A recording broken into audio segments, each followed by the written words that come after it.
All right, welcome back to another episode of the Brutally Honest Loan Officer Podcast. Derek, you're smiling at me because I messed it up last time I said it. You mess it up loud. You mess it up all the time. All the time. You're like 1 for Do it 6 again. now. Do it. See, there's no re-recording. Once whatever we hit, that's it. That's it. Yeah. Dude, bro, I'm the guest and I know you fucked up. Yeah. You think about it too much. That's And funny. then, just read it. Like Lives the in your Brutally head. Honest You're Loan the Officer yes. Podcast. I have a hat. I should just look at myself. It says it right there. I could have read it. Yeah. That was it. I can't. I can't read. That's it. And All right, I am 3, Stephen 2, Brock. 1. No, we're not starting over. We just go with it. I am Stephen Brock with the mortgage firm. With me, as always, is Mr. Derek Brown. Derek, you can say hi real quick, but we have a special guest today. We do. Introduce our wonderful guest. And our wonderful guest, I can't mess this up. It's Miss Holly Meyer Lucas. Welcome to the Brutally Honest Loan Officer Podcast. See, I can say it now. There we go. There we go. Nailed it. Good job. We have her 6 on today. words. 6 words. I can't even. 6 Those words, numbers, I got Jesus. you. Jeez, I always fuck it up. That's all right. That's why you're supposed to intro. But have her today. But first, really, we were talking before we started hitting record. We started hitting some great topics, so we definitely got to get into this. But first question first that we ask every guest: do you believe in aliens? TikTok is making me believe in aliens. My God, I feel like Yikes. there's like a bit that Joe Rogan does about how like since COVID now he like believes in all the things because of how like conspiracy theories, whatever. And I swear to God, my opinion on aliens has literally done a 180 because of TikTok. Like I used to be a non-conspiracy theory type person, and every time I see an alien thing, it's funny you ask that. It gives me pause every single time it comes to my algorithm. Do you guys believe in aliens? I'm not on TikTok, so no. Oh, You really? need to be on No, just TikTok. straight no. I am just a straight no, because like there's too much yes or no or maybe about it. Like, so until I see an alien, yeah, I'm a no right now. What about you, Yeah, I Steve? could be easily swayed depending on what I see. Don't get on It's TikTok, no 'cause like you'll- intelligence, like not a bat. He's like, no, there might be a bacterial life somewhere, but it's like an intelligent life form. He's a no. No, yeah, I'm talking about like an alien that lands on a spaceship or lands in a spaceship on Earth, comes out, greets us, or kills us. Like, I don't believe in that. Like, is there an algae that's considered an organism on Mars? Yeah, probably. That's not an alien. Like, I'm talking about what movies are about and stuff. How have we just not, like, how is it not definitive? I don't know, those Senate hearing things, especially when like the military guys got on there. That is, like I said, I was on the TikTok algo watching all the military guys being like, "Yep, this is what I saw," and I'm here for it. And I'm here to say that I think it's possible. I just haven't seen it. So I might download TikTok, start watching these Senate hearings and see what you're talking about. I don't know. Maybe I'm gonna believe it next week. We'll see. You guys are gonna be texting each other TikTok. Did you see this one? I don't know, influencing your algorithm here. Oh god. Okay, so enough about aliens. Let's get down to business. Speaking of business, Holly, how did you get into real estate? So, very much. So, 10 years ago, I was pregnant with my second son. I had a big corporate career, and my Steven, husband does she played sound like a baseball. robot? Yeah, you sound like a robot right now. Oh, I hate that for myself. Hate it. She's an alien. I knew it. Yeah. Wait, back up. Are you saying because I'm being boring, or is my audio fucked up? Your audio. Your audio. Did a 180. Hold on one second. Hold on. I'm sorry. Hold on. The aliens are coming in. Knew it. Oh, that's so annoying. Technology.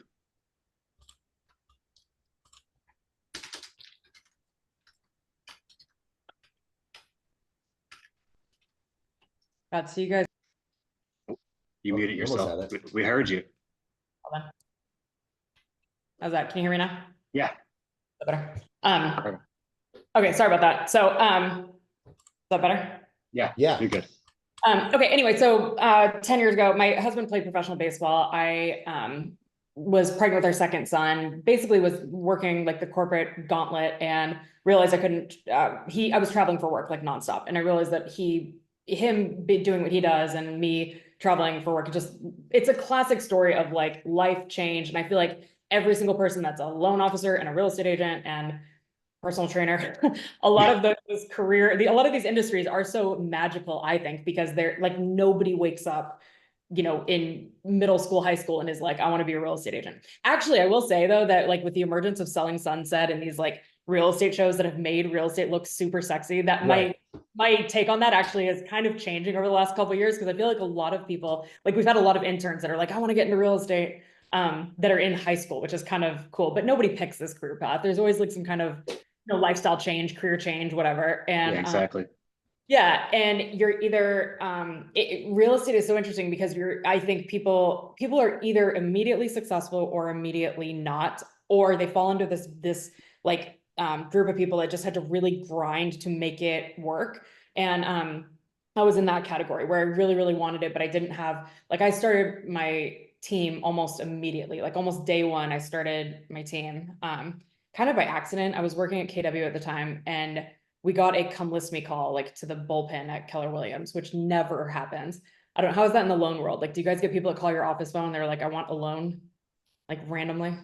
Yes, it's happened, but it's few and far between. For the Yeah, most it's like, part. Yeah, it's rare. Yeah. yeah. And so in the real estate world, it's just not common at all. And I was like the only one at the office that day. So they were like, do you want a listing appointment? So anyway, I go on this listing appointment and win the listing, but I was talking in terms of we. So I sold this seller, like, we are going to do this, we are going to do that. And I didn't have like a team. I didn't know what I was doing. I didn't even know how to get like listing photos. I didn't bring like an agreement. I mean, this is classic, like why you should never hire just a random brand new agent. And I say this all like my agents on my team, like I never would allow like a client to hire just a brand new agent without a senior agent backing them up, because I didn't know what the hell I was doing, like at all. Like it was like, I make this joke all the time. I was like, is there like a 1-800 listing photos? Like I thought listing photos were like a big like company, like you could get like an Amazon style. Yeah. Yeah, like anyway. So I get back to the office and I realized that I had sold this man on this we. And so then I had to figure out a team to put in front of him. And there was a girl at the office. She was like 19 years old. Her name's Savannah. And I was like, the part from The Office, like, would you like to form an alliance with me? Yeah. And then, and then the rest is history. My team I keep it at 30 agents, very specifically at 30. I don't like to have more than that. I don't like to have less than that. What we were talking about earlier about coaching, like mentor and coach my agents heavily. And I can't do more than the 30. Yeah, there's only so much that you can give, or if the room's too big, so many people aren't going to grasp it. 100%. That's the way I look at it too. So like, I totally agree. Now, did you win that listing at that time? Yeah. She misspelled we. It was supposed to be me, but it was we.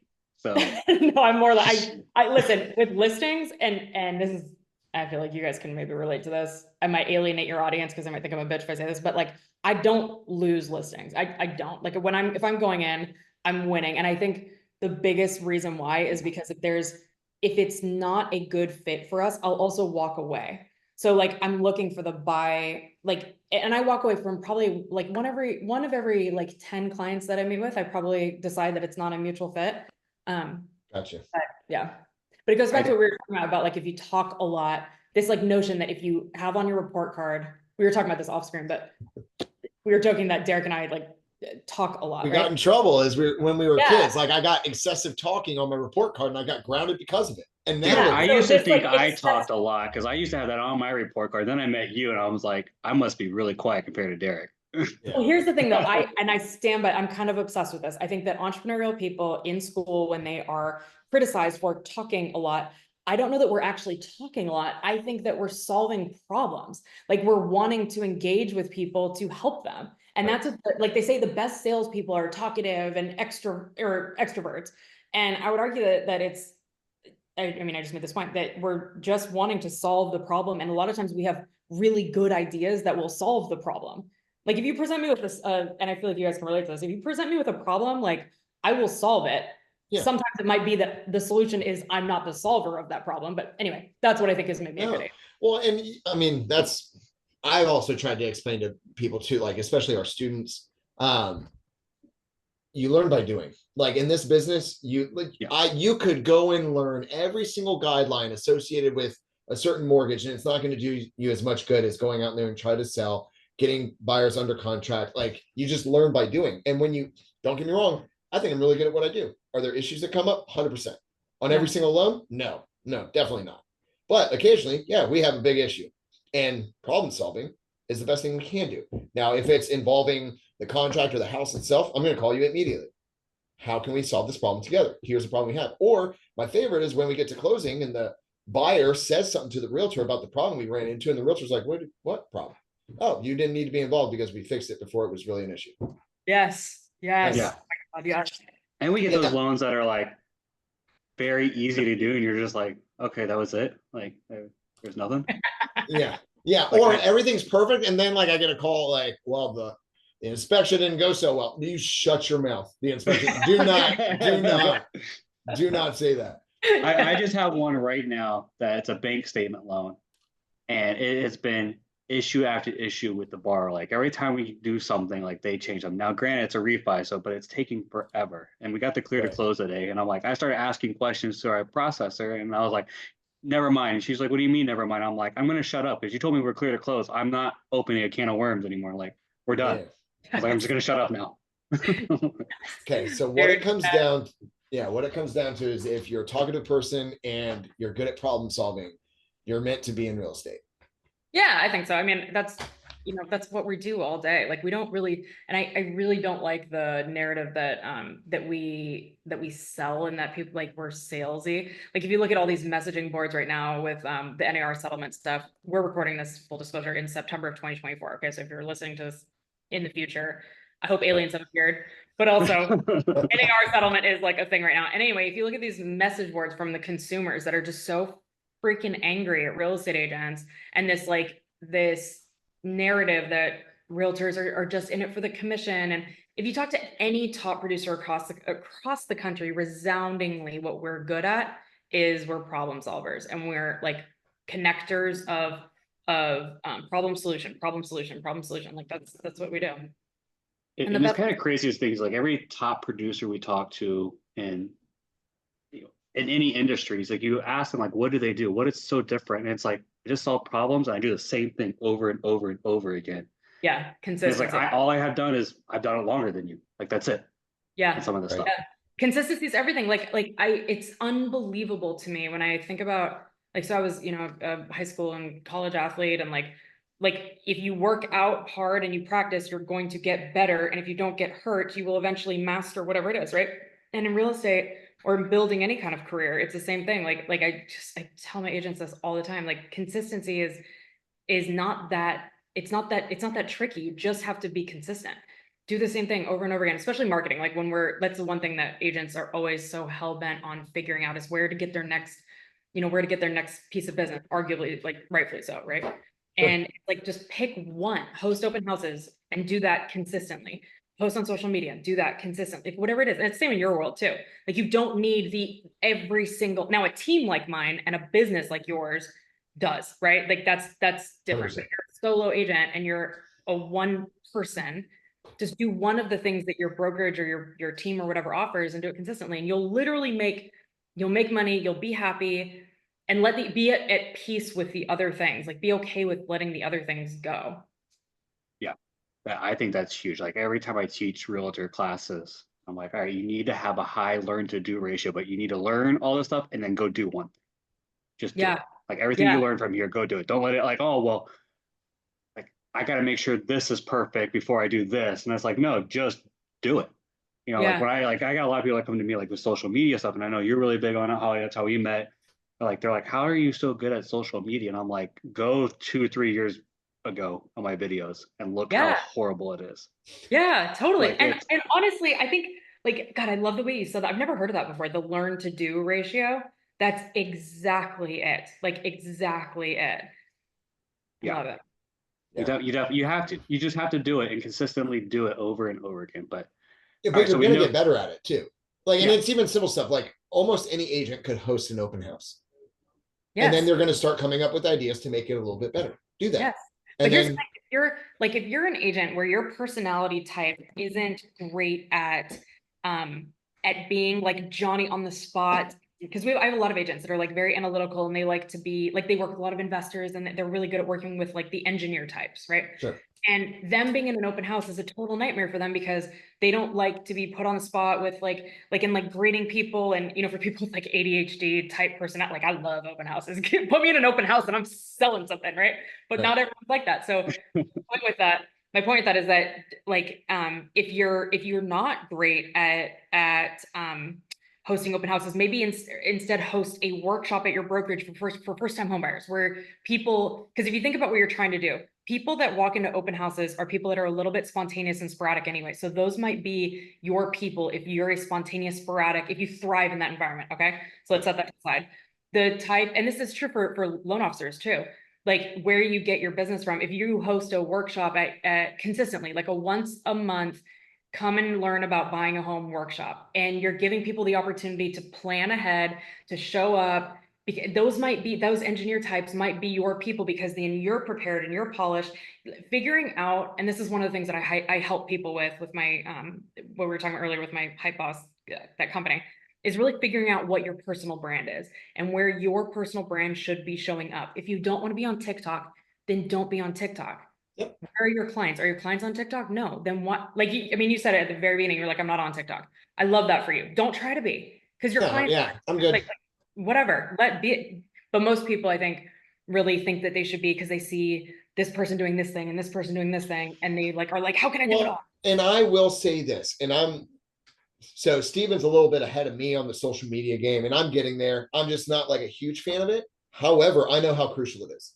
And Yeah. I know that people will watch a little 30-second reel before they open up my email that says super important.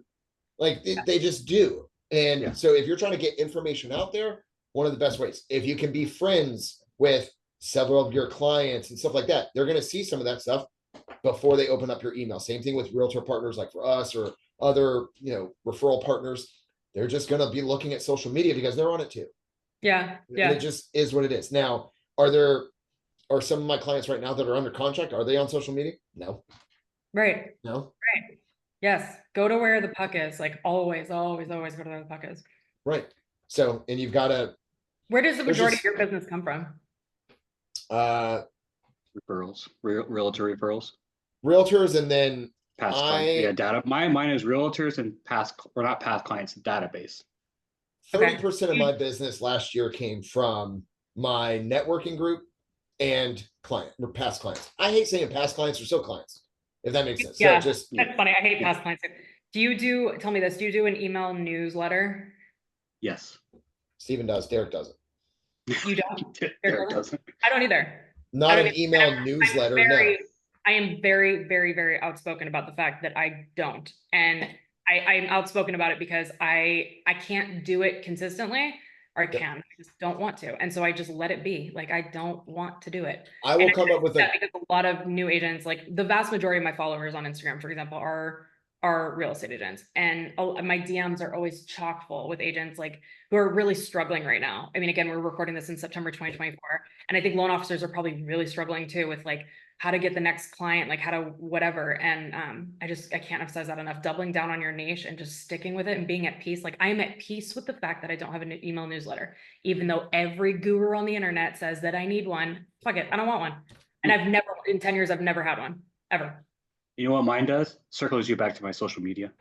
Yeah. Oh, I'm sure. And I'm sure that's all it does. It's like, here's a little prospecting tip. Oh, here's 2 videos I posted on social media to get you to go back there because that's where everybody looks at everything. No, I love it. And that's what I'm saying. Like it's like you can shoot fish in different barrels, and I'm sure you crush it with your email. I don't know. I don't know if that's a saying, but I'm going to go with it. You can shoot fish in a different barrel. That's Write it down. I just made it up. Awesome. Oh, that's good. Well, all right. So I know we've gone all over the place on this, and I wanted to circle back to this part. Like, you started in real estate. Is there a moment where you're like, this is why I picked this? This is why I chose to do real estate? And what is that moment? Okay, so let me tailor your question. So there was a moment where there was like wow, I'm really doing what I need to be doing in this like life. And I'll never forget this. This was about 2 years into when I started my team, so like 2017-ish. And I moved us brokerages twice, and then we ended up at Compass. But part of what I negotiated with Compass was I've always had an external office. Having an external office is always really important to me. I am a firm believer in the brick and mortar team. Like I love a brick and mortar office. This is my 4th office that we're in right now. I bought the building, but we've been in small spaces. Anyway, I digress. There was a moment 2 years ago or 2 years into the business, so 2017, when I pulled into my office and pulled into the parking lot, and I walked in. I was hosting a training and everyone was already there because I'm always 5 minutes late. And I walked by, and literally there were like 10 brand new cars in the parking lot. And these are our mom, and it was and not like the cliche white BMW lease job. They're like minivans and Tahoes and an Escalade, and like most of my agents are moms and their parents, and they're like females who are looking for that same career change that I went through when I started. Right. And I just remember having this moment in my parking lot where I literally just started bawling my eyes out. Like these are women who were former teachers, nurses, going through wicked divorces, and they joined my real estate team to make some, and it sounds so cliche and stupid, but I swear to God, this matters so much to me, being able to help people learn a new craft and pivot their lives. Like when people, going back to what we were talking about at the beginning of this, like when people get into real estate, they're really looking to pivot away from a situation that they don't want to be in or can't be in anymore. Right. And anyway, the new car is always No, and I mean, I think a lot of people start it because I've got to get away from my boring 9 to 5, or Yeah. they're looking, or they're not completely out the door of the 9 to 5 and they're looking for something to supplement and stuff like that. I mean, you mentioned teachers. I used to work at a restaurant back in the day. A lot of our servers were teachers during the day and worked Yeah. at night, trying to save up more money and stuff like that. But no, I love that. I think it's just incredible. Yeah, my entire business has always been like, I've been out of traditional production for I've got 5 years now, since right before the pandemic. And like I don't actively buy or represent buyers and sellers at all anymore. I'm more the like quarterback behind the deal. And I think that's the way of the future with real estate teams. I think the team leader, like rainmaker model is kind of dead. And if you're a team leader, well, I think it's dying. I don't know. How many of your listeners are real estate agents? Like how much do you think they care about this? Right now, it's all over the probably place. not as many, but I mean, once we start our posting listeners are this stuff definitely- on social media, might change. Yeah. Oh yeah. Oh, yeah. And I think you're saying a lot of things that a lot of us are thinking and just haven't spoken out loud. Like I see exactly like it is a dying breed. Yeah. I mean, let me tell you, like 5 years ago. So do you guys remember Clubhouse? Were you guys on Clubhouse at all? I don't know. No. I have no idea what you just said. Okay. There's an app that called Clubhouse that allowed people to whatever, social media, whatever. About 5 years ago, I like gave this take on Clubhouse about how like that I don't think team leaders should be in active production. I don't think they should be competing with their agents. They should be setting their agents up for success, because I also think it benefits the consumer. How annoying is it for you guys when you're trying to get a hold of freaking top producing rainmaker agent and you can't get a hold of them because they're in a listing appointment, they're in a showing, they're like, you guys as loan officers, it must drive you fucking nuts, right? And most buyers and sellers don't know how unavailable real estate agents actually are. And so I think it's a dying breed to have one person be the person that's like, you guys know the vibes. Like there are so many teams that have like person as the face, and then you guys are, so anyway, I think delegating, like every single buyer we represent, almost every single one is working with 2 agents. Every listing that we take is working with 2 agents. And at the time, my point with this is that 5 years ago, I really, to Stephen's point, I put my neck out there saying it out loud, like that, like I don't actively represent, and I don't actively represent buyers and sellers myself personally. And the second it came out of my mouth, I was thinking like, God, I'm going to cannibalize now all of these buyers and sellers that are like, well, I hired Holly Meyer Lucas and I want Holly Meyer Lucas. And it's like, that's just not realistic. That's not in their best interest at. Well, and it's not in their best interest, and it's not in your best interest to go back to the way like you did things at the very beginning, probably. No, 100%. It's like it doesn't support growth, and what it supports is you being an absolute badass and getting to a certain point where you burn out because it's not sustainable. Well, and I think that sucks too. The biggest thing is it gives like I love that I'm talking to you guys about this, because you guys in the lending space, like you guys see it where an agent is not answering their phone and you're wanting to claw your eyes out because you can't get a hold of them and you Yep. need some, and so then you just go around us and go to the title company and the buyer. And then because a lot of your business comes from us, you don't want to piss us off either. There's like a weird song and dance there that exists with communication specifically. It is. I mean, there are some times where I've talked to the agent, like we teach in coaching, like the Tuesday updates or whatever day of the week you're updating. You're updating listing agent, buyer's agent, title company, and the buyers, both buyers, if they're, two borrowers on it. You're updating them once a week, what's going on. Even if it's like, hey, nothing has changed since last week. We're still waiting because you put a long ass contract in, whatever it is. Yeah. But like there are times where I've called the listing agent and they have never answered at all. And I have left voicemails like, hey, I'm calling on 123 Street. Can you just call me back? Not saying who I am. And I'm like, God hope I am not a, Can you imagine that if I was person? a seller on that, be like, you didn't answer this person that called you on my house. Like you have no clue what this is about. No Like their shot. phone, I'm like, does your phone work? Like, did I call the right number? Like what happened? Oh, it's so bad. Yeah, I Yeah. agree. Well, and hopefully that pushes some of those realtors out, honestly, because I'm Yeah. fine with not doing business with them.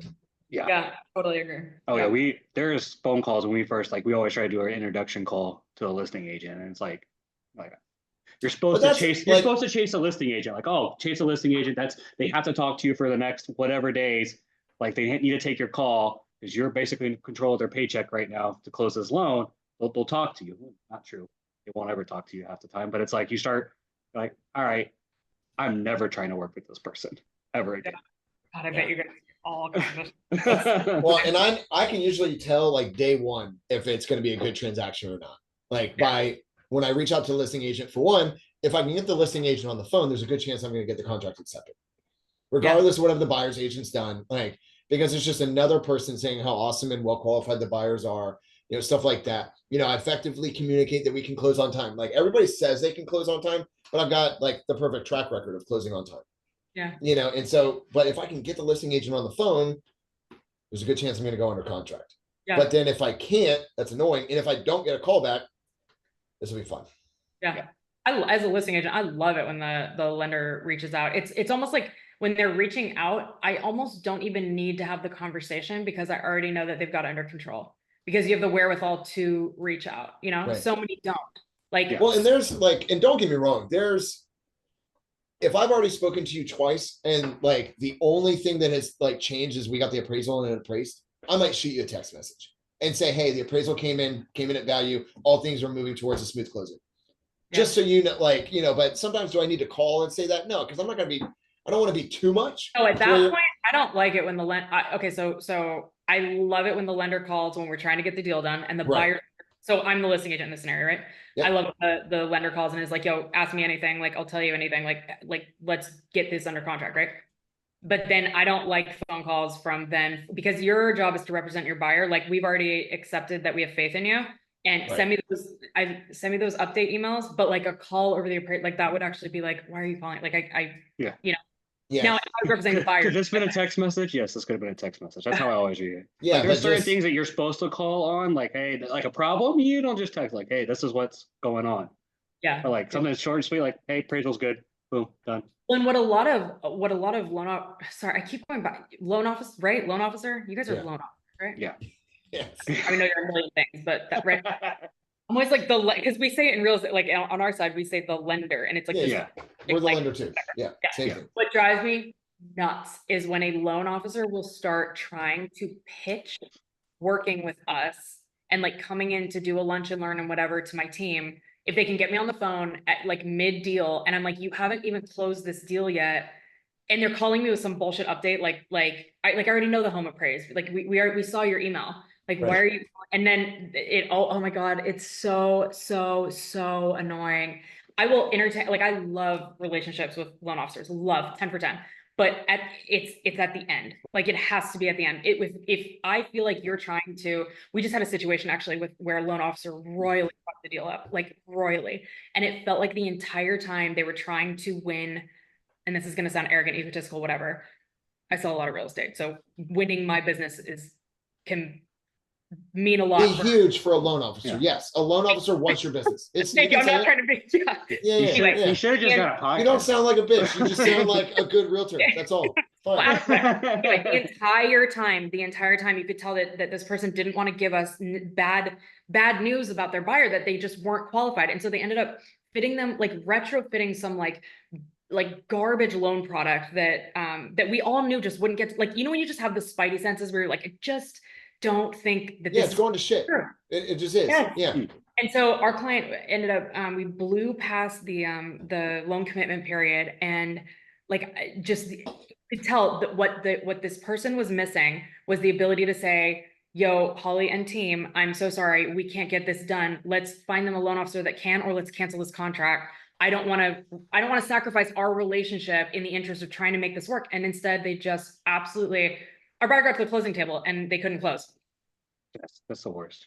Oh my It's God. like you I know, have- and people are like, "Oh, they didn't know." I'm like, "Oh, you They know, always know. You have, you right? know, You have to know, right? yeah, you know, and Yes. under at least your first submission to underwriting, Or- that you might, or- even if you know nothing about loans and what to look at, you submit it to underwriting, they were going to come back and say, "Hey, this is not going to work."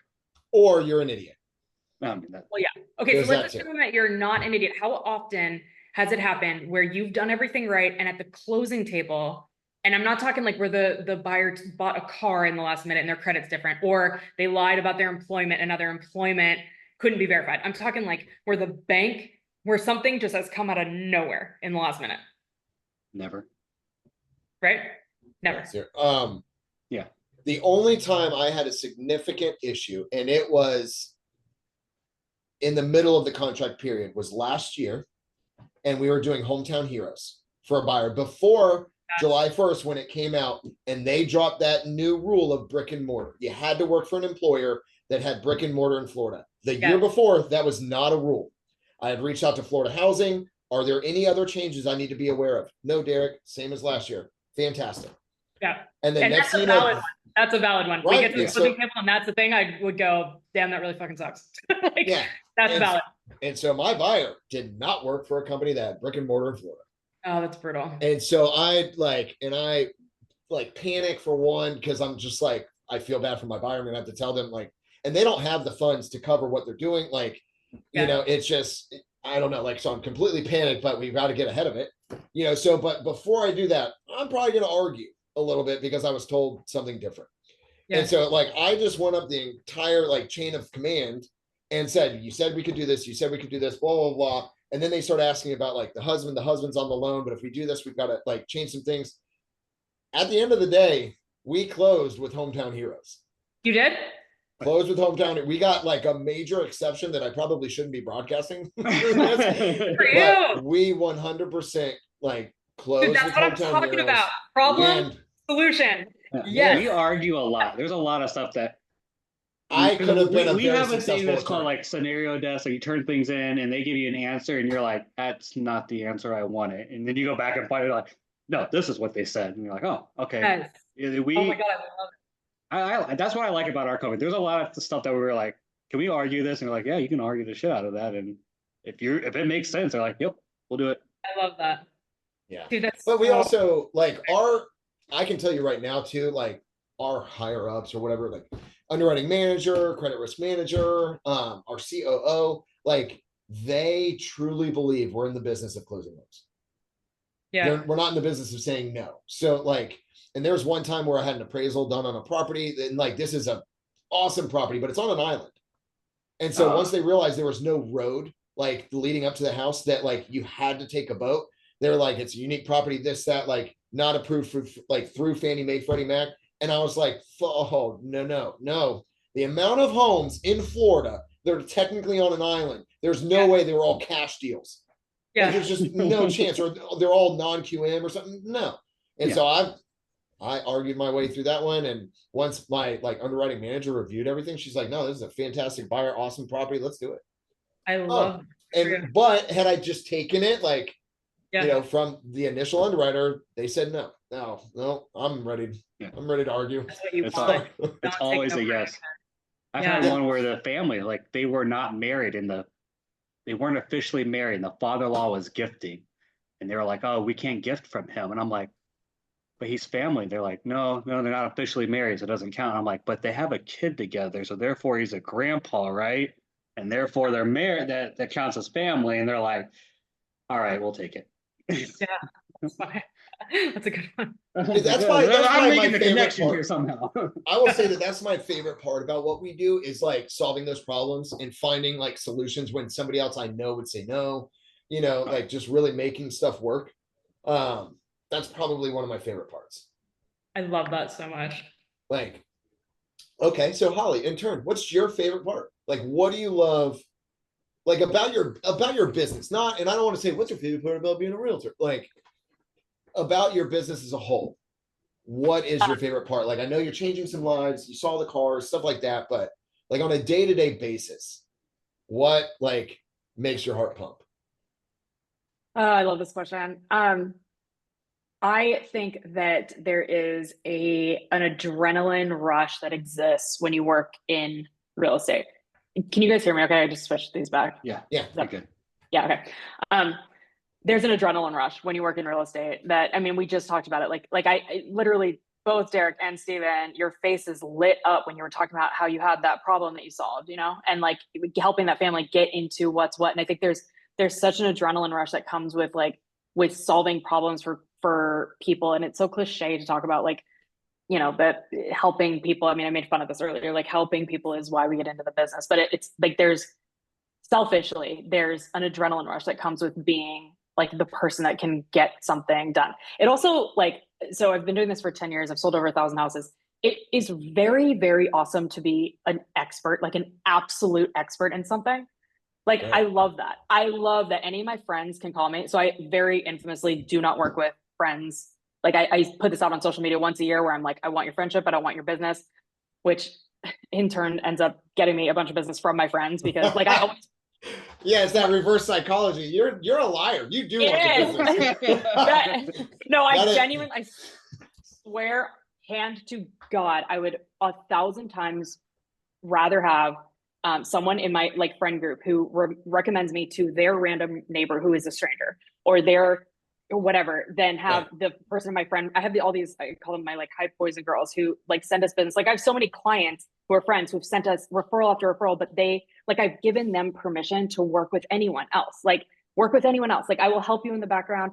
And anyway, what I was saying was like, I love being an expert in something. Like there's no real estate question that you could ask me that I wouldn't be able to help you with or find like the hotline to like find the answer for, whatever. Well, and there you go. You right off the bat, you said that you're probably going to know the answer. And if you don't, you're going to find it. That's one thing too, like in our profession, just be honest. You should know a lot of the answers, but if you don't, and it's a new question, that's exciting too. But like, so I love it. Just like that thing you just said about though. the road, like the road and the island, immediately in my head, I went, okay, so if we ever have a listing that's on an island, I need to make crystal fucking clear that if there's no road, that we can't take conventional financing, or I'm going to call Derek and ask how we did it. Like I'm logging that away in my brain as like, you can. Yeah, it turns out you can. Yeah. You just need to like Really if there's a buyer, they need to work with a competent lender. Because there's probably another lender out there that would have just said, oh no, we can't do this because of one of the guidelines or whatever that just was taken the wrong way. Yeah. And that's where like underwriters, I get it. They see black and white, they have their rules and they stick to their rules.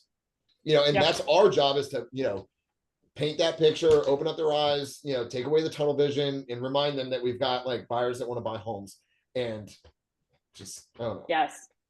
I love, over the last 10 years, I have helped and trained so many real estate agents who have come and gone through my team's ecosystem. And it's absolutely incredible when I see them just out there crushing it. Like if they leave my team and start their own or if they're, go and be a solo agent elsewhere, like I'm so impressed with the ecosystem that my team, and it's not necessarily by my doing. I have an amazing chief of staff who does a really good job of like just training people and like making sure that agents know what's what. And speaking to both of you, like you guys are both coaches and you guys are obviously like, you value training heavily and mentorship heavily, right? And I think anyone listening to this that feels like they're struggling right now with like what to do and how to find business, and get on a team, get in an ecosystem, any ecosystem, a coaching ecosystem, a mentorship ecosystem, any kind of group network, buy your way in, pay for coaching, whatever. find camaraderie, because that is like you will be so much more successful if you're vibrating at the same frequency as people around you, and if you're being like motivated and mentored. The agents that have been like the best are the agents that were in my ecosystem for like a year and a half to 2 years, and then have gone off and on their own, and they are, you know, just crush it, and it's Right. amazing seeing that happen. I think Where it's agents amazing that like you have that outlook, because some people would sit there and be like, oh, screw them. Like, I'm mad at them for leaving and being successful. So I think it's awesome that you Well, have I that will outlook tell too. you, that I have worked very, very hard to have that outlook. The first couple times that happened, and Didn't go so well. especially yeah, well, She's a especially the liar agents, like, again. yeah. Well, the thing that really really infuriates me is when people leave my organization and don't do the right thing. Like whenever they they You're like, I taught sign you up to better. be in my ecosystem. Yeah, exactly. Like whenever they sign up to be on our team, they sign an agreement that says very clearly, for example, that you can't solicit our clients, and also if you close something with one of our clients, we are due a commission off of that introduction. It's like very basic, black and white, take it or leave it. It is what it is, it's not what it's not.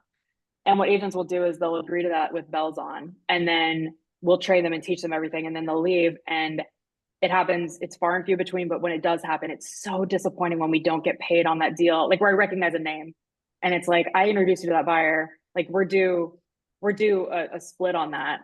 And now I'm gonna have to go out. It's like, it's an immediate like now I have to ask you for it. And that's so disappointing. Like I taught, like to your point, like I taught you, but I mean, do you guys run into that in the loan space? I mean, there's so like I'm licensed for the state of Florida. I'm not like, and I could go get my license for Georgia, North Carolina, whatever. I just like to focus on Florida. And don't get me wrong, I could probably close more if I was licensed elsewhere, but whatever. Now, if I refer somebody to Steven, who's licensed in like Tennessee, and somebody buys in Tennessee, there's a like, I'm technically entitled to a referral fee.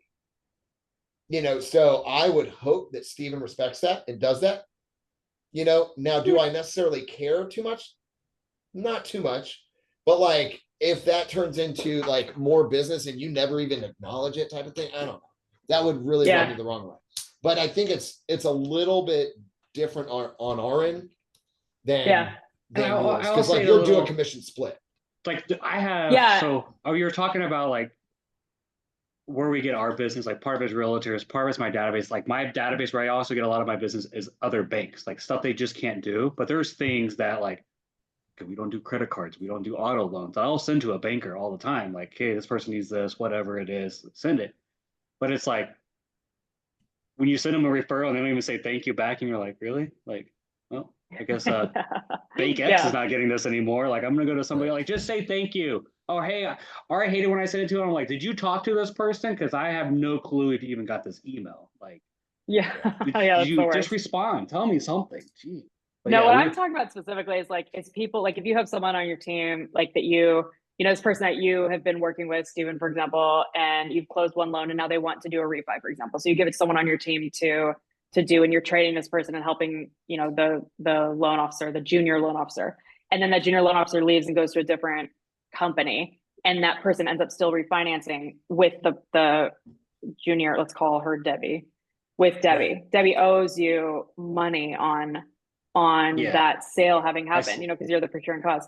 And in real estate, it happens. It's way, way, way more common. And it's honestly, it's easier for you guys to do it. For us, like we could figure out, like if I close somebody, if somebody closed one of my old clients at a different company and I owed money legally, probably not.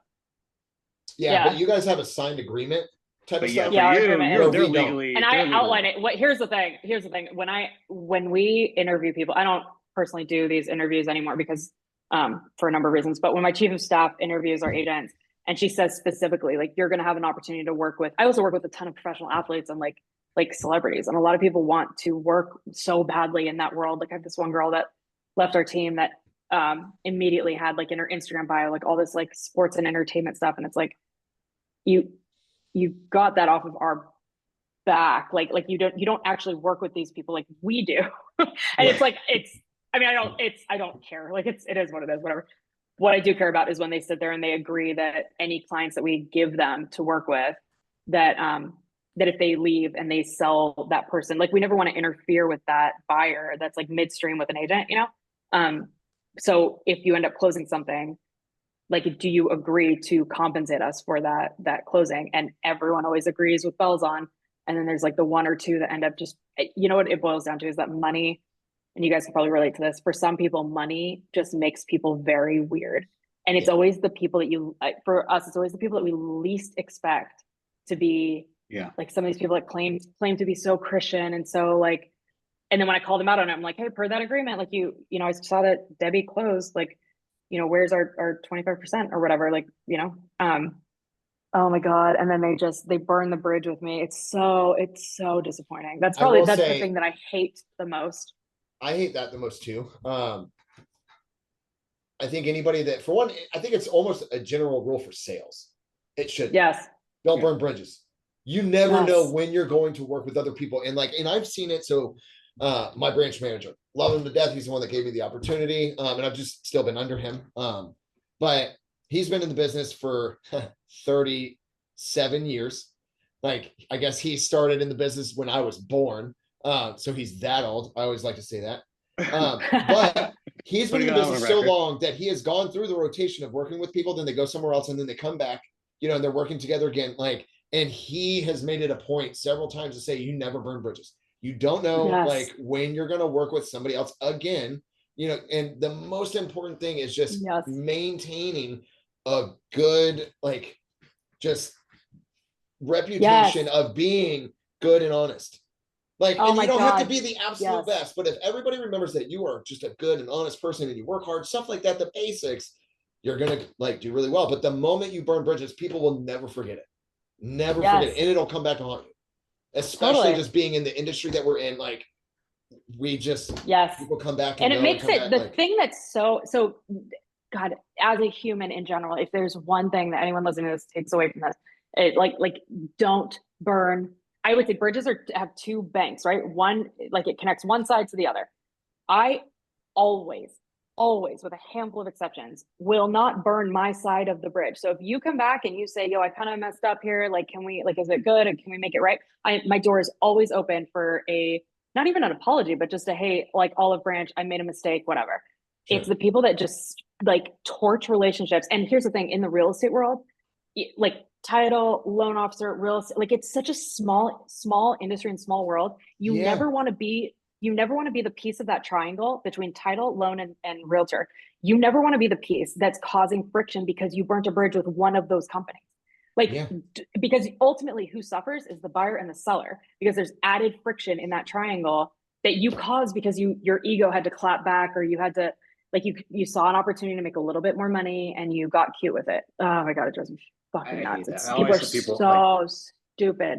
I'm like, no one transaction is going to retire me. People are all the time like, oh, just do this and do that. And I'm like, that's not going to retire me. Like, I can sleep at night making less money and be perfectly fine. Yes. Like, that's it. Dude, it's so funny. I sleep like an absolute baby at night. Like, there's nothing. And it's funny because in real estate, it's so, I think it's more common than the world would have people believe about real estate and about, like, lenders, and everyone thinks that we're shady, which is annoying. But any deal, anytime there's been anything where for example, a loan officer has had to take the fall for something where, like, I know in my heart of hearts that they did not mess this up, that the buyer either lied about something, and the buyer's like leading everybody to believe that the loan officer is the one that messed up. You know the vibes, right? Yeah. Like, where they're like, and it's like, no, like, actually, I feel like I remember the loan officer saying that your credit was like a 600 and it needed to be at a 650 to get this loan done. Is that what, like, I can't help it but call, like, I will not let anyone take the fall for something if someone is like trying to, I'm like a white, I'm like a white knight with it. And if I sit there in silence, like, I won't be able to sleep. So it's like, I have to call it out. Yeah. But our industry is so quick to point the finger too.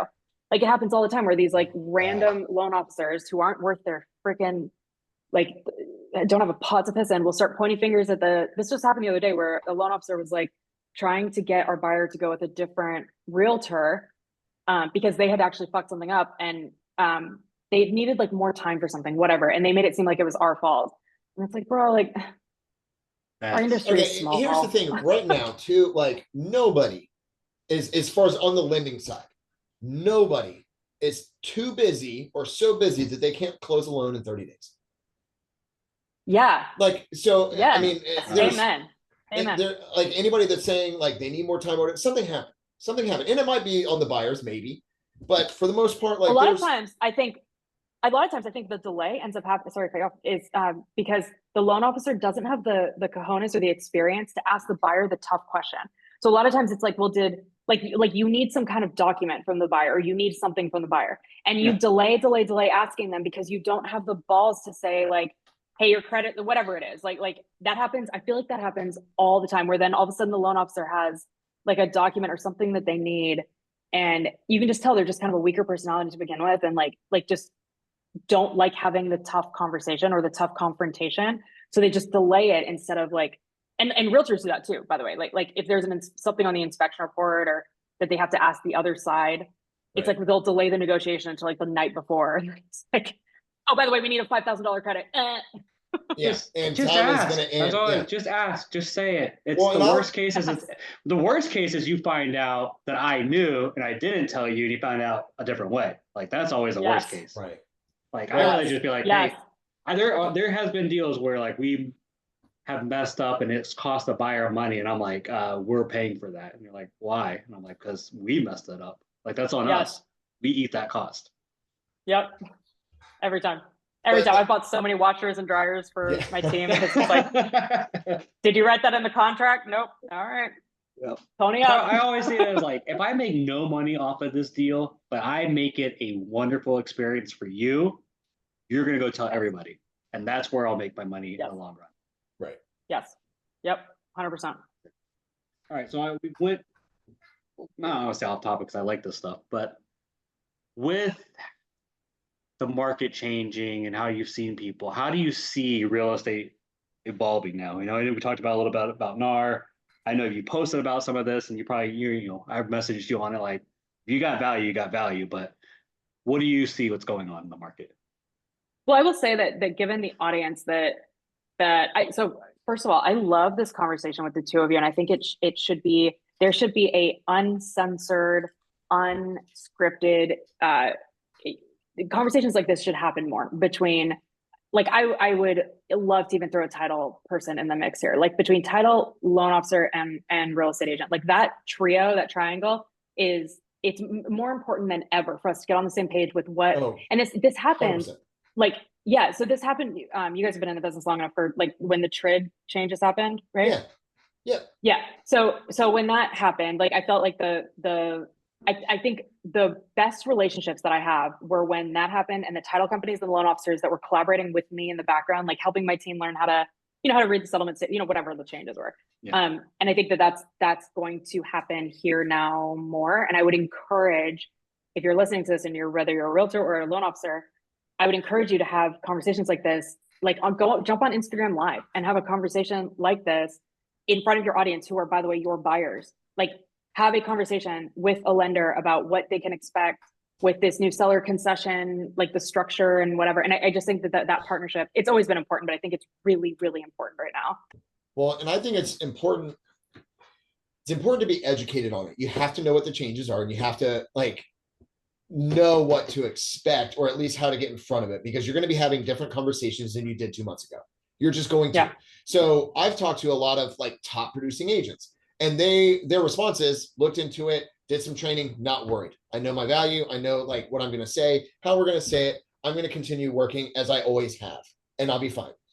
And then there's other agents where they're like, I have no idea what I'm going to do. I don't know what, and I'm like, whoa, panic much? Like, you don't, this isn't how you fix it though. I can understand like your concern, and you might be a little bit scared, but you're going to be fine. Just educate yourself and know what to do. Like, and if you didn't know how to do that before, now I'm questioning like what kind of agent you are. Yeah. Just like, Yes, the ones that are because you should know your panicking make worth. me go, wait, what? I will say the other day. So yeah, like, wait, what? We have successfully started to charge retainers to buyers to work with them. The changes have been amazing for us, because it's bananarama how we were working before. And I feel like as loan officers, you can relate to this, where you run people, like you jump through all the hoops, chutes, and ladders to work with a buyer, and then the very last minute, and then all of that work I don't know how you guys are compensated actually, but all of that work in our world, if I'm literally working with someone and I'm in Florida, so it's a second home market. So people are like relocating here from California, right? I spend hours on the phone with them, hours, educating them, whatever. And then we don't have anything in writing guaranteeing that even at the very end of the transaction that they owe me any kind of money. And it's like, if you say that to an alien, if you say that to like my brother-in-law's an agent in Germany, for example, and I remember like a couple of years ago, I was telling him about this, and I was like, I want to charge a retainer where it's like you pay us $5,000 and I will apply it to your sale, but like in order for me to share my value, whatever. And it's like that's like the kid that just made, or the woman that just made my son's birthday cake charged me a retainer for her to get the supplies and to do it. Why are we in real estate? Why were we? I feel like we're all going to look back on this, and before the NAR settlement, we're going to go, what in the fuck were we doing? We were like, stupid. Why was I not being so stupid, and like no protection, and like just that's a weird pyramid scheme. That's not a career. Like, so now I feel more comfortable than ever. And Stephen, you probably see my stuff about this, but I feel more comfortable than ever saying, for our time, it's $500 up front. And if you end up deciding you don't want to buy, or if you want to wait, whatever, no harm, no foul, we'll hold that for 2 years, but no harm, no foul. And here's the thing that's interesting. You guys are millennials, right?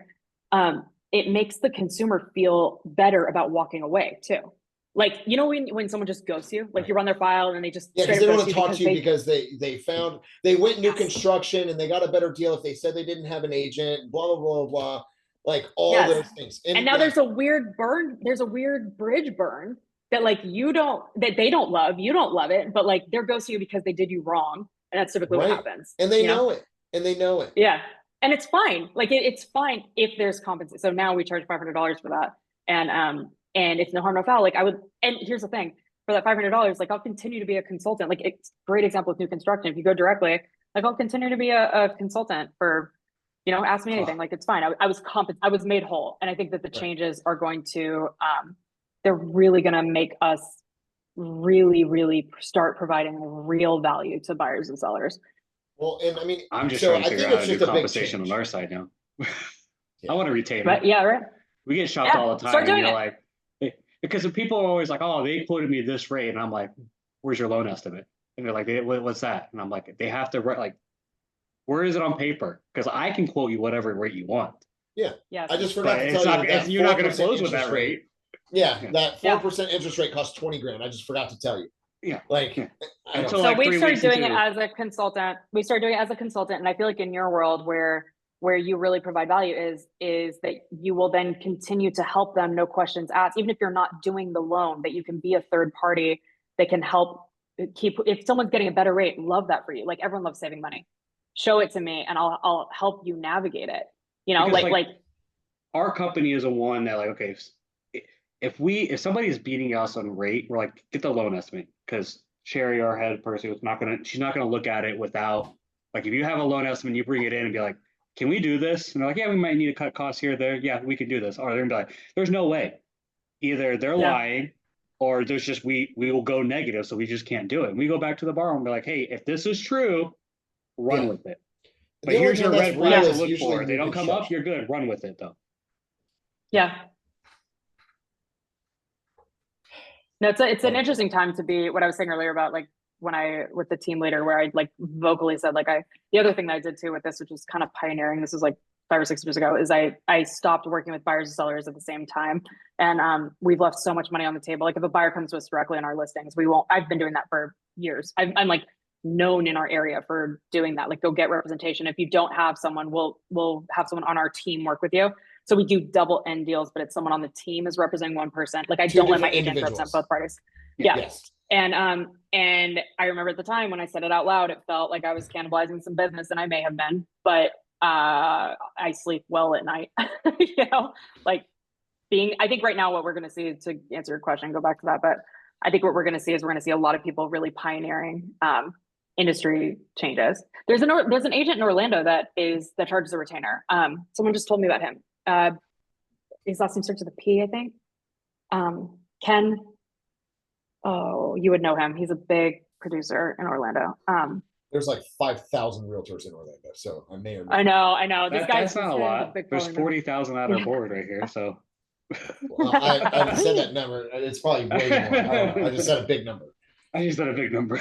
Anyway, there's an agent in Orlando that's charging retainer right now. And like I said, we just successfully charged one and I love every single second of it. Well, I mean, for one, I think a lot of people are up in arms because things are changing. And like you mentioned before, TRID, like years ago, there was big changes that happened. We're still here. We were still able to like close deals. Buyers and do bought, buyers care sold, about the chit? No, they don't know. They don't care. Like, but it's ludicrous. I was just, Steve, you must have seen this on my feed. I was just telling a story about how I was very, very high profile, well-known CEO client. And I was explaining to him what the changes were that we are now, going, and he was like, yes, duh. Like, I'll sign something all day long. What do you mean you don't, like, you don't require people to sign something to work with you? Yeah. And like that outlines your compensation. And I was like, yes, exactly. Like, what are we doing? What are we doing? This industry is back-a-doodle. And there might be like, and that's one thing people are like, well, I've got to call the listing agent and ask what, they're offering. Why? Make the offer. Make the offer. Yes. Like if you're the buyer's agent, you get to control what you get paid. Make an offer. Not that Make complicated. it 3%. Because if you say that, if you call, well, they're offering 2.5%. So now you're going to change your offer. You're going to ask for 2.5%. What if you had asked for 3% and they just had accepted? When everyone's so hung up on these percentages, like I love a flat rate. I love a flat rate. I love, we're working on that right now, like a sliding scale flat rate. So we can, marry it to like our hours and what type of a relocation it is. If it's a local relocation and they know all about the schools and I don't have to take them to the beach and show them, where the freaking Ruth's Chris is, like, right. I will charge you less, rightfully so. Like I'll charge you less. Yeah. Not that complicated. It's just not that, that's like the TLDR, like not that complicated. I think it's because there's too many realtors. So there's too many people that are confused and not sure and like throwing up their arms like, well, and there are too many realtors that aren't with that are on their own and not with companies that can train them. Going back to training and mentorship, like my team and our brokerage, I'm with one of the big national brands. We have it on lock, like we have it figured out, and it's probably the same with TRID. When the TRID changes happened, I'm sure there were so many loan officers with random one body shops that are like, what do I do now? And we've seen it. Like you had it 2 years ago when they changed the contract in Florida, the appraisal, like the appraisal has to be backed by the loan commitment. And it's like, that makes sense. The big shops are like, next question, please. Like, cool. Like, did one training on it. We're fine. I remember like writing up, I'm like, that wasn't a thing before. They're like, no, like you technically didn't have to have it back before. And I'm like, oh, I thought it was. Sorry. I'm like, my bad. Yes. The amount of people that, and the line, what is it, like line 420 something in our contract? That's how I always remember it, is about time is of the essence. The time is of the essence clause, where it's like basically like, don't be a loser and high and snooze. Time is of the essence, like that clause that talks about how if the amount of agents that don't know that if the inspection period, for example, ends on a Saturday, Sunday, or loan commitment period ends on a Saturday, Sunday, that it defaults to Monday. Yeah. The amount of people that don't know that are like, what is our industry doing? Like, come on. Now that happened to me a couple weeks ago when because it was ending on a Saturday. And so then like they wanted to like request repairs and they're like, hey, if we make this adjustment, like, what does that do for total cash to close? And they're freaking out. And I was like, we have till Monday. And they're like, no, it ends Saturday. And I was like, which is a weekend day. And then it defaults to the next business day. And if that day were to be a holiday, then it would go to Tuesday. Yeah. Like that it's written in there, like on the contract that you provided and signed and they signed. I do this all the time with if there's a newer loan officer or if there's like a newer agent on the other side of a deal and I can tell that they don't know that, for example, or they don't know. This happens all the time in our industry. And I always, as we're sitting here joking about it, I always come from a place of sidebarring them, pulling them aside. And I feel like you guys are cut from the same cloth where it's like, I'm never going to out you in front of anybody. It's like, I will pull you. I've pulled so many people aside and have said, actually, it's Monday. You might want to fix your email. Like, I didn't know that either for the first week, be the bigger person there. And then you don't need to bang on your chest and make sure that everybody knows, like just correct it in the background and move on. Yeah. We've all been there. Sorry, typo. It was on Monday. Like that's all you got to put back. Yeah. Okay. And so I make the mistake all the time too. Like when we're putting in critical dates on the loan and putting it in, and I'm like, oh yeah, Saturday for inspection and this and like loan commitment, and I'm like, hold on. And I always I have on my email when I submit it to my team, hey, should say, hey, dumbass, did you check the critical dates that it wasn't on a Saturday or Sunday that you need to change it? Yeah. Because I just go, you're just counting all the contract. All right, 21 days for loan approval. Okay, 21 days is this day. Boom, go. You're trying to do so much that like I missed that. And I always go back and I'm like, oh yeah, oh that's a Monday. Yeah. Funny. Okay, I feel like you do a lot of stuff that sets you apart. I'm excited that we did this because I had no idea that you were more of a team leader than, like, I don't want to say like more than an active agent, because I feel like you are extremely active. Like you are more active than a lot of agents that think they're active. Like, Well, I am. I mean, I don't think they're drinking the same tea.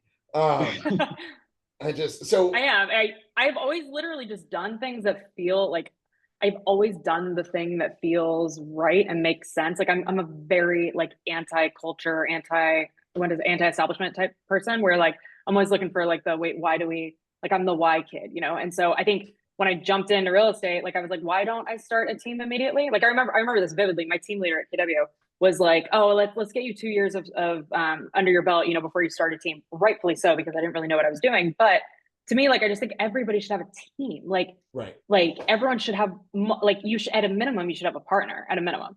Well, because you can't be everywhere at once. Yeah, but accountability is huge. Just for that, creating the camaraderie too. You celebrate wins, you fix losses. Yeah. Like you get together, you solve problems. Solving problems on a team is so much easier than doing it by yourself. Yes. It's economies of scale. Like literally, I remember the day I found out that time is of the essence and if it ends on a Saturday, it actually defaults to Monday. I remember vividly when I learned that.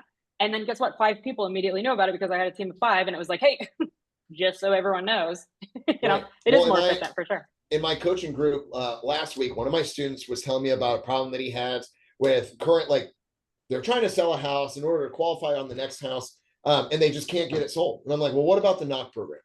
And he's like, what do you mean? I'm like, the knock program. It's like the modern day bridge loan. It's like a 2.25% fee. They hold 6 months of mortgage payments, and there's a $1,700 title fee. But other than that, like modern day bridge, super easy. You know, and he's like, well, why have I not heard about this? I don't know, because that email has gone out from our marketing department several times.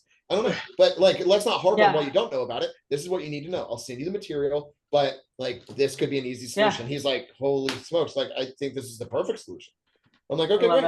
You know, and like, but that, like just a little coaching group, you know, and he has a deal that is gonna die. I love it. Like, okay, so he goes and does his research, figures it out, presents it to the clients. They're like, yeah, we can do this. So it's just, I love it.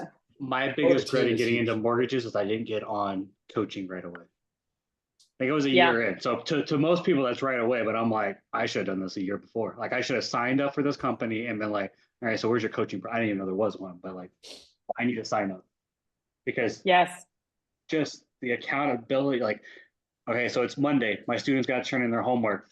One has, one hasn't, and it's like, and to us as coaches, we're like, your homework that you have to turn in, which is like your what you did last week and how many calls and talk tos and all that kind of stuff. And we're tracking our business. We track our business, track our business where everything comes from. And it's like, that's really like the 2 students I have now are newer. So like, you really need to hone on that. But like the ones I had last semester, I'm like, I don't think I ever checked your homework the whole semester. Because every time I opened it up, it's like all the way filled out. And I'm like, you know what you're doing. Like we're going deeper. Like kind of thing. But it was like, it's so true. Just the accountability. Like they're still turning it in, and accountability of it. Now Roscoe's going to listen to this and be like, well, don't name drop. Literally, idiot. I was like, do you want to Why did you have to say the name? You could have just let him like sit there and wonder if you were talking because about he it, won the tag. Like he won the semester, so I can give him that. So okay. I always say that I can always tell immediately when we hire a new agent. I can always tell. We bring them in classes, so there's like an economies of scale model with training, and we bring them in once a quarter. And I can always tell who the ones are that are going to just absolutely crush it because they can take feedback and they can take coaching, and they're the type of person that is cut from the cloth of like, cool, give me more feedback. Like I'll do another lap. I'll give you another set. Like give me feedback. The ones that are prima donnas and can't take feedback, like we'll listen to their calls, for example, and we'll give them feedback in real time and. Or not in real time, afterward. We'll like unpack. And the ones that are like the elite agents end up being the ones that are like, okay, so what was the inflection of my voice and how did I say it? And how do you think it rubbed them the wrong way? God, I didn't even think of that. Okay, give me another one. And the ones that end up just absolutely crashing and burning are the ones that are like, oh, well, the reason I said that was, Yeah, they want to don't fight you waste on it. my time. Do not waste my time explaining why you did, like, oh my God, that drives me And up the I think it's freaking just wall. some people have no idea like who they're talking to sometimes. Because you just said a minute ago that you've sold 1,000 houses in like 10 years. That's a lot. Like that is an incredible amount of business. Just saying. And so like for like a newer agent to want to like kind of argue with you about things, it's just Yeah. so ridiculous. Like you need to stop. Well, it's an and listen to, insecurity like, thing. Like well, it's an insecurity thing. And for me, it's always like, I'm your coach and I'm your mentor. Like I'm on your team. I want you to be better. Unless they have a valid, like, well, the reason I said that was because the client actually texted me while we were, whatever. If it's like something Sure, that's like yeah. contextual, yeah. But oh my God, I have a 2 strikes and you're out limit with that, where you're not out of my ecosystem necessarily, like out of my company, but like, I won't coach you anymore. I tell our agents this, like, you've now given me, I call it the yabbits, where it's like, but you've given it to me twice now. And I'm not here to I'm here to tell you what I'm seeing and how you can be better. And I'm not saying that I'm like a dictator, whatever, but like, if you have someone's attention who has carried the bag and is trying to help you, even if the feedback is so negative and even if you disagree with it, there's a reason they're giving you feedback. Maybe you piss them off. Maybe, maybe like feedback is always a gift. Always, every single time. Check your ego, take a beat. Sometimes it takes me, whenever I get feedback, sometimes it takes me a beat to like go, like, especially when it's from like a client, when they're calling and they're like, your company said that they would do this and that, and they haven't done blah, blah, blah. And luckily it's rare when that happens, but when it does happen, it's like, why are we giving you that perception? Like, what did we do? Like let's have an internal meeting here to talk about this. But I immediately always want to defend my team, like I love that. to the death. I mean, that's like when we turn in stuff, we have a sheet that's like for the whole team. So the loan officers, the loan partner 1 and 2, the loan processor, all those people that are on it, it's called an almost perfect loan process, because we're like, it's not going to be perfect. We're going to change something. And I always go in the view of it. Okay, I'm the loan officer. I am everybody's assistant. Because once I turn in that loan, like it's my team's. Like they take over. Like I'm supposed to go sell and get more stuff. Like I'm still in control of it. Do I got to fix stuff that comes up? Yes, but like I empowered them to do it. And just the feedback, I always go to them like, all right, did I turn this in right? And they're like, no, you fucked it up. And I'm like, oh, okay, hold on. How do I fix this? Like, how do I fix like okay. It doesn't, Because I'm like, my job is to make your life easier. So like, how do I fix these things? But like, they give me feedback all the time on something. They're like, yeah, no, you're good. I'm like, okay, perfect. Let's go. Yeah, I love it. Is there what like? Because we're probably gonna like wrap up here soon. You've given some nuggets. Holy shit! Like I really like. I might just send this to a lot of my agents and say, out of all the episodes we've had, I think you should take a listen. And hit me with some feedback. But if you were to give like one piece of advice to other realtors, what do you think it would be? Like something that's helped you like stand apart, something that's really like made you like successful and put you where you are. Like if there's just 1 or 2, like I hate saying tips or something, but like what is it that has really made you like set you apart from others that's led to some success that you've had? What's a couple pieces of advice you would give? Yeah, 2 things. So the first thing is double down when it works and bill when it doesn't.